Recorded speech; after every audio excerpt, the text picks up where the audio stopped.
All right. Hey, it's Blaise. Welcome back to my channel. So for those of you who haven't been here before, hello. I love doing long form content because when I'm doing shorts or on Instagram, it feels like everything needs to be condensed so intensely. And on long form, I really feel like I can just ramble on and talk about things that are important to me. So welcome. Please feel free to like and subscribe. Today we're going to get right into it. So I want to tell you about 6 ways that walking 12K steps a day has changed my life. It's probably been, I would say, about 8 to 10 months since I really committed to walking. And the backstory, the reason why I committed to walking was because I got injured last year twice. So the first injury was a calf injury. So I'm kind of repeating a few things. If you have watched my videos before, you might know this, but I'm a rock climber. And last April, I was climbing something that was very vertical, and it was what's called a crack system. So the crack system went like this. It was probably like this big. And I was like shoving my feet into this crack, and it was pretty intense. And when I got to the top, I actually felt fine. But then when I came back down, I was like, oh no, like I sprained my calf. So I got like a strain essentially in my calf muscle. So I couldn't run. And I have a lot of energy and I love to work out. I'm a personal trainer and a nutrition coach. So I do that full time. So obviously I have a lot of energy. So I was like, well, what am I going to do? And my mom was like, well, why don't you start walking? Because she used to be a runner and I've also been a runner for the last 15 years. So I really started to commit to walking, and because it's been long enough that I've been consistent with it, I really feel like it's changed my life, and it's something that we can all do. So today we're going to talk about the 6 reasons why walking 12,000 steps a day is going to change your life. So the first one I want to talk about is the circadian rhythm that walking helps with. So a lot of clients will come to me and they struggle with sleep.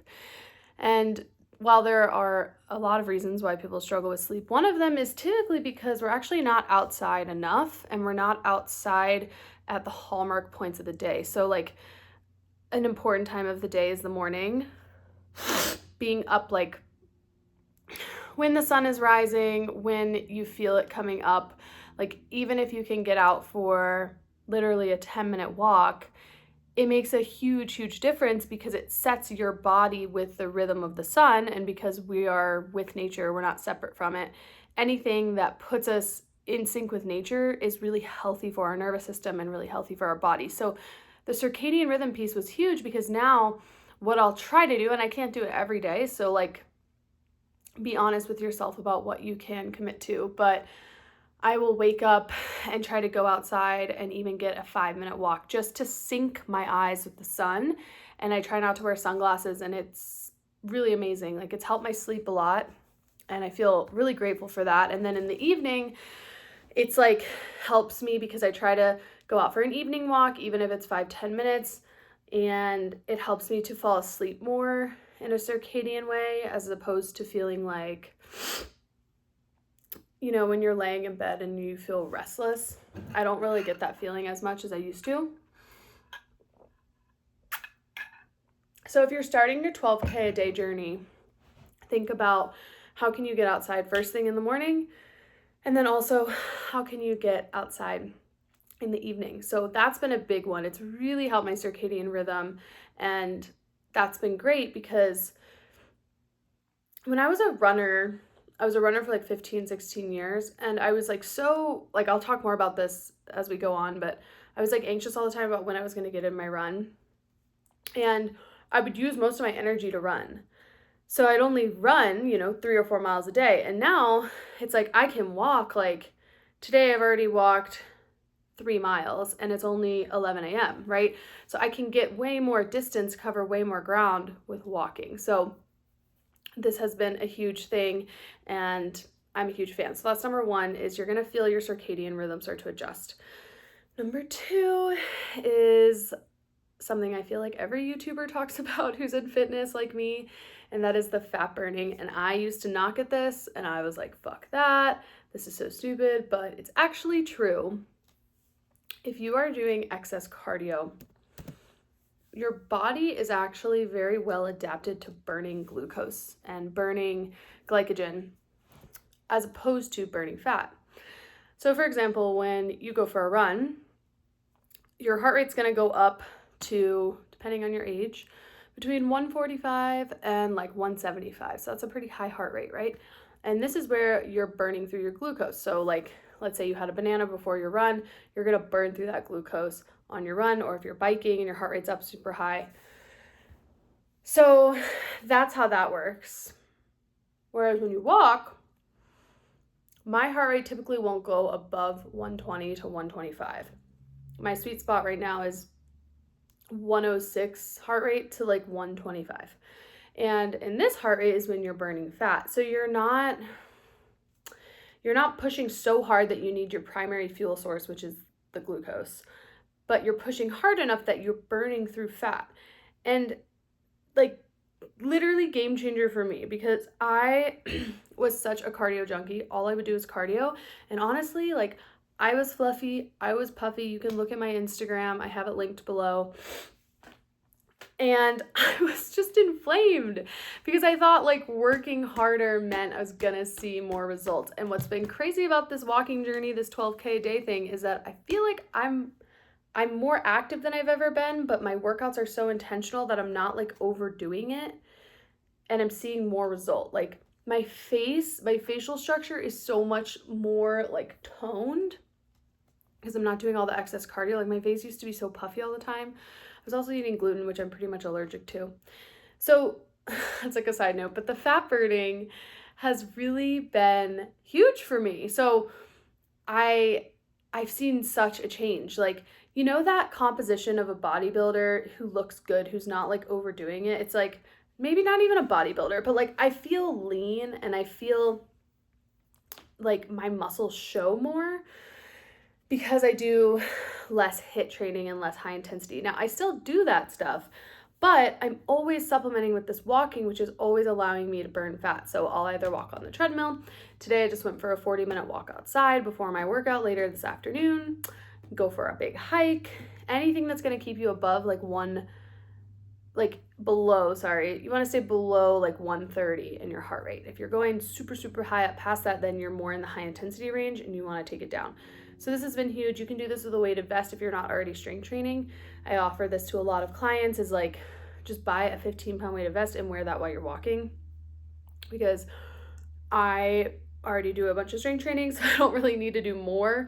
But if I did, I would get a weighted vest. All right, so that was number 2, is the fat burning. And the last thing I want to say about the 12K a day with fat burning is like, you have to do it consistent. So if you're like, Blaise, I walked 12K a day for a week and I didn't see a change, it's like, no shit. Like, of course you didn't see a change. You didn't give it long enough to actually come to fruition. You have to be consistent. If you're going to do 12,000 steps a day, you need to commit to it for at least 2 months, at least 3 months, at least 4 months. For me, I was like, I'm going to do a year of it, and I'm almost at a year. Insane the results, insane the change, because it's consistently ticking over time and making me more lean over time. But did I see results the first like month or 2? Honestly, not really. I also cleaned up my nutrition a lot. So anyway, 12K a day, it's going to keep you fat burning. And that was number 2. Okay, number 3, which I kind of touched on before, but this is the bulk of this topic that I want to talk about, is walking is such a great way to de-stress. I had a client who was like going through some stuff. I saw her this morning in a private, and she was like, I was so stressed. I went out for a long walk and I felt so much better or whatever when she came back. And the thing is, walking lowers your cortisol. Cortisol is your stress hormone, and when you're either like chronically stressed, chronically exhausted, or just always like feeling this fatigue, it's because your cortisol is high. So if you go and you do like a HIIT workout, like F45, Orange Theory, what else? Like running all the time, your cortisol is going to go up. Okay. Walking is like one of the only lower intensity exercises that actually decreases your stress. Other things that I think decrease stress are like surfing, even though there is some adrenaline, because the water has a very calming effect on people. Swimming, like lap swimming. But you want your walking to feel like a great way to de-stress. So for me, like, I'm an anxious person and I get a lot of anxiety. And what I've found with walking is, honestly, my anxiety has largely gone away, believe it or not. And I'm really grateful for that, because walking, it like helps you to process your thoughts, because you can actually think through things. So what I've been finding is, instead of feeling really anxious about certain things that are going on in my life, I allow myself time when I'm walking to like think about that thing and come to whatever realization I need, or whatever thing I'm feeling. I can de-stress and do that with walking. So think about your walking as a de-stress. And it's like, I don't have the stress now of always feeling like I need to get in a run, because for any of my cardio junkies out there, it's like running, biking, stair climber could be more low intensity or higher intensity. What other cardio things, like the erg, the ski erg, or the rower. Like, I used to feel so much anxiety around, when am I going to get my run in? Like, if I was traveling, I'd be like, when am I going to run? When am I going to have time? Like, this is so stressful. And now I'm like, I know I can walk at least 12,000 steps a day. And if I get 12,000 steps a day, that's like almost 6 miles, or I think it's, honestly, I don't know the exact number, but it's at least 4 to 6 miles. And it's pretty hard to gain weight if you're eating well, which is a whole nother topic. But if you're eating well, you're not drinking alcohol, and you're getting 12,000 steps a day. So like, if that's your baseline, you don't have to worry about like getting in a huge run to like burn off calories, or you don't have to worry about like, I have to get in these hardcore cardio sessions where I'm like gasping for air and dying. Like, I don't worry about that anymore. Like, seriously, I finally have let this go, and I am so much happier having let this go, because it used to plague my mind. Like, I was constantly worried about getting in my run. Now I trust myself, I trust my body, and I know that 12,000 steps a day is enough for me, and I hit it, I would say 9 out of 10 days, I always get 12,000. So think about your walk as a way to de-stress, as a way to come back to yourself, as a way to reduce your anxiety. And when you don't have time for your lift or your Pilates or your yoga class, you still have walking. You can go out and walk, and it doesn't even really take that much time. Like, I can get in 12,000 steps a day in under 2 hours, which, if you think about, you're awake for 14 hours, 2 hours a day is not that bad of movement. Okay, so that was number 3. That was 3. Okay, number 4 is one I really like, which is no appetite increase. So back in my cardio junkie days, and also when I was vegan, so I was like doing excessive cardio, like insane amounts, because I was training for an Ironman, which is a whole nother thing, and I was constantly hungry. Granted, I wasn't eating enough food because I was vegan and I was probably like malnourished, but I was always so hungry. Like, I can think about how hungry I was. Every hour or two, I was just like ravenous, because every day was like a big run, a big swim, a big bike ride, and that shit is exhausting, especially swimming. That makes you so fucking hungry. Holy shit. Walking 12,000 steps a day is not going to give you a huge appetite increase. Like, it'll make you a little bit hungrier, but it's not the equivalent of if you were to be running 6 miles a day every day, right? It's sustainable. And I feel like as I get older, I'm just like, I want to do things that are sustainable for my body. I don't want to run my body into the ground. I don't want to get injured. Walking, I can pretty much do until I die. Like, it's an A+, okay? And there's no real appetite increase. So think about what you're currently eating. And as you start your 12,000 steps a day journey, you'll probably notice you're still eating about the same amount, maybe a tiny bit more, but you're not, ideally, if you're fueling yourself properly, which if you have questions, DM me, we can do a one-on-one, but like, you're not feeling this ravenous hunger. I don't want you to feel this ravenous hunger. If you are feeling that, oftentimes that's a sign you're eating way too many carbs and not enough protein, okay? So no appetite increase. Number 5 is that it's low impact. So as I said, the reason I started walking 12,000 steps a day was because I was having injuries from running all the time. And now I can run like once a week, but I have to do all this PT to like prep for it. It's a whole thing. And with walking, it's so low impact that it's fine. Like, it genuinely is fine.